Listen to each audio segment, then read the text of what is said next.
If you've been considering signing your kids up to play soccer, stay tuned. I'll go over the time and financial commitment that it may be to your family, and some of them might surprise you. Hi, I'm Jenny with Kids Learning for Life, and I grew up playing soccer. I loved soccer, and I was so excited to sign my kids up as soon as they were old enough. Both of my kids have only played kind of entry-level recreational soccer. We don't have any experience with the higher level competitive stuff when it comes to sports. So I want to aim this video towards people who are new to the sport, maybe parents who haven't even played themselves before, just to give you an idea as to what to expect when your kids are first starting out playing soccer, especially at a younger age. Okay, let's start by breaking down the time commitment that soccer takes. Obviously, every single team and every single league and every single coach is very different, but I'll be trying to share as much of my personal experiences from when I played and also while my children have played so that you have that frame of reference. Soccer season typically begins in August and then ends in November. At least that's kind of how it works out here in California. And typically what you can expect is 1 to 2 practices throughout the week, sometime in the evening, Monday through Friday, and then games on Saturday mornings. With practices, your team may have 1 or 2 practices per week. I know with our league, we can kind of sign up for a team that has 1 or 2, just based on what we can commit to. And so, but in my experience, most teams do have 2, just so the kids can get stronger, build up that strength, build up that endurance, and really get to know the game throughout the week before games. So what I'm trying to say is you need to be open to the possibility of having 2 practices a week, even if you're only expecting to have 1. It's also up to the coach to create the practice schedule. So most of the time when you're signing up for soccer, you will not know which evenings you need to dedicate to practices. And you might not know ahead of time where you'll be practicing. I know this all sounds kind of scary, and it is a really big, at least in our league, a pretty big leap of faith to sign up for soccer. You don't know exactly when or where you will be practicing. And I happened to get really lucky because my coach happens to live down the street from me. So everything she has is very convenient with my location and my schedule, because she also does a lot of the same activities as us. So there are no really big conflicts, but I do know of other families that had to drive almost an hour to and from practice whenever we had practices. So that's just something that you kind of have to consider when signing up for soccer. So you have practice 1 to 2 times a week. Each practice tends to be about an hour long, sometimes a little shorter when the days get shorter. And in my experience, I've seen that if the practices are much longer than that, the kids start to run out of steam. So an hour is pretty standard. Okay, so I've covered the time commitment of practices. Now let's talk about games. Soccer games tend to occur on Saturday mornings throughout the soccer season, so that August to November type of time frame. And sometimes in certain leagues, you'll need to travel to different fields for games. Sometimes your games will all be at the same location for the most part. So this is something that you need to, if it's a concern for you, reach out to the league ahead of time before signing up to see how it works for your league and for your child's specific age division. I know specifically for our league, my kids are currently playing games at the same place every week for the most part, unless there's something going on with the field that weekend or something like that. But I know that once they get to an older age, more like teenagers, then they will be starting to travel. So that's why I say check with your league about your specific league's rules and policies and your specific child's age division. And when I say that games are on Saturday mornings, I mean mornings. Last year, one of my daughter's teams had games at 8 a.m. every Saturday. And I know typically the teams get kind of shuffled around, they'll have a game at like 8 a.m. one week and then like 11 a.m. the next week, just to kind of mix it up. No, one of my daughters had games at like 8 or 9 a.m. every single Saturday, and that was kind of rough. And 8 a.m. might not sound super early to you, but you have to keep in mind that you have to be able to travel to the field. You have to get there about 15 minutes early for the team to warm up together and kind of talk strategy a bit. And you have to also realize, the kids have to show up ready to play. So they need to have their hair done if they're girls. They need to have their hair back or in braids or whatever. in a way that's not going to impede them playing. They need to take out all their jewelry ahead of time. They need to put their jersey on. They need to put on all of their gear and be ready to go at the field 15 minutes before the game starts, at least, if not earlier, because your coach might want them there earlier. Also, in my experience, parents kind of rotate taking turns bringing snacks to games. So if you have to prep a snack for that day, that's another thing you have to keep in mind for those early Saturday mornings. The entire soccer schedule with the practices and games becomes a lot more complicated when you throw in multiple kids from your family into the league. So this means that practices could overlap and be in different places. This means games could overlap and be in different places. So if there are any blatant scheduling conflicts, I'm sure you could reach out to your coach or the league just to see if something else can be worked out. But for the most part, when you sign up for a sport and you get assigned to a team, it's kind of what you're stuck with. So just keep that in mind. If you're the only one that's going to be taking the kids to practices and games, which for the most part I am, my husband's not usually here at those times of the week, then you have to kind of think, okay, how am I going to make this work if there is an overlap? Is there another family member that can help? Can the coach potentially take the child to the game or practice? Those are just logistical things you have to think about. So keep that in mind if you have 2 or more kids that are interested in playing soccer. My workaround with this, because I do have 2 kids playing soccer, is that we have the same coach for both of them.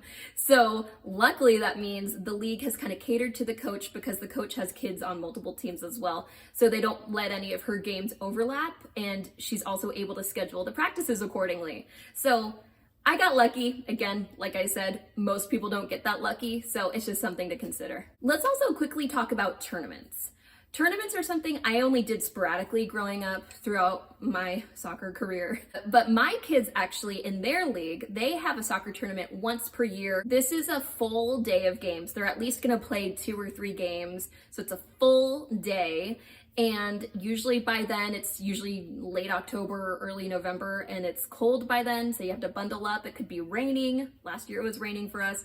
Parking can be kind of a mess because most people are coming and just staying instead of coming and going like they normally would be during the normal season. Plus, the past 2 years I've had my toddler in tow, so that's an extra person I have to kind of make sure is being fed and behaving and staying warm. So that's another thing. All that being said, I know I just listed a bunch of bad things about tournaments, but all that being said, I find tournaments to be extremely fun and exciting. If your team keeps advancing and winning and beating the other teams and going further, the stakes continue to get higher and higher, which makes the games so thrilling. So yeah, tournaments can be intense, but you just have to come prepared with snacks, like extra warm clothes, maybe blankets, chairs, all the stuff. Like bring everything, don't leave anything at home. In my opinion, the time commitment to soccer is the biggest commitment that you have to make to the sport, but I do want to talk about the financial commitment as well.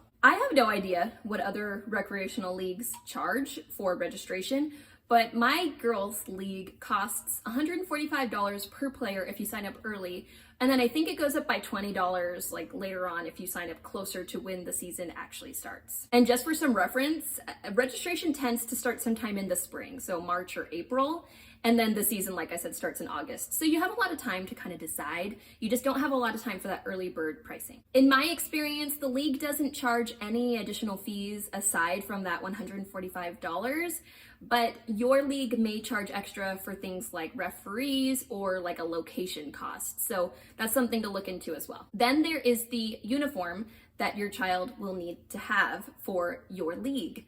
This consists of a shirt, and this might actually be 2 shirts for home and away, and then shorts and socks. Our league had a whole bundle you could just check out and buy kind of at registration, which is really convenient, and it gets shipped straight to us, so we don't need to go pick it up somewhere. We don't need to be somewhere in particular. It's really easy. And I believe each of the bundles cost for each of my kids somewhere around $50. I could be wrong, but I could not find my receipt for this.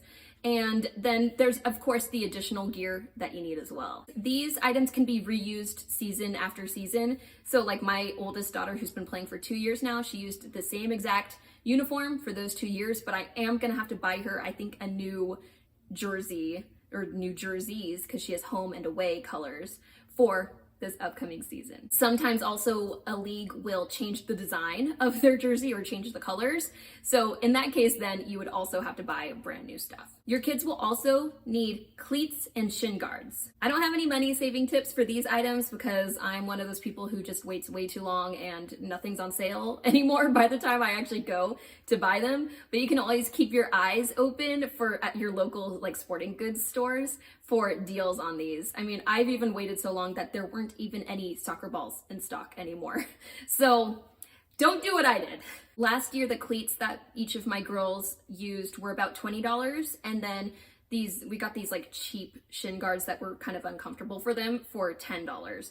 But I would suggest spending a little bit extra if you want your kids to be super comfortable in them. Like my youngest daughter was just complaining all season long about her shin guards. And I feel really bad now because now I know what the problem was. I just thought she was being picky. So this year, I think we are gonna not splurge, but maybe go for a slightly higher end set of cleats and shin guards just to make sure they're comfortable and nothing's being rubbed raw on their feet or ankles, because that's really important in soccer. You're on your feet the whole time.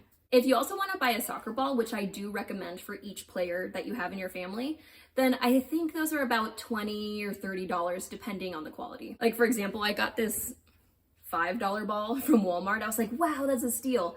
It's not the same as a normal soccer ball. So I would say spend your money wisely, but buy something that's actually good quality. We've covered the obvious expenses so far, but what are the things that you might be spending money on that you might not expect ahead of time? Keep in mind that soccer requires you to be in various locations all throughout the soccer season, and your gas, the amount you spend on gas every month is probably gonna go up. I noticed I was spending a lot more money on gas during soccer season than I usually do any other time of the year. That might be obvious or kind of splitting hairs or maybe a non-issue to you, but for me, I mean, I budget for food and gas every month, and knowing that I'm gonna be spending a lot more on gas during soccer season ahead of time kind of helps me budget for that time. Also keep in mind that you may be required to bring a snack for halftime and or after the game at least once per season per player that you have in your family.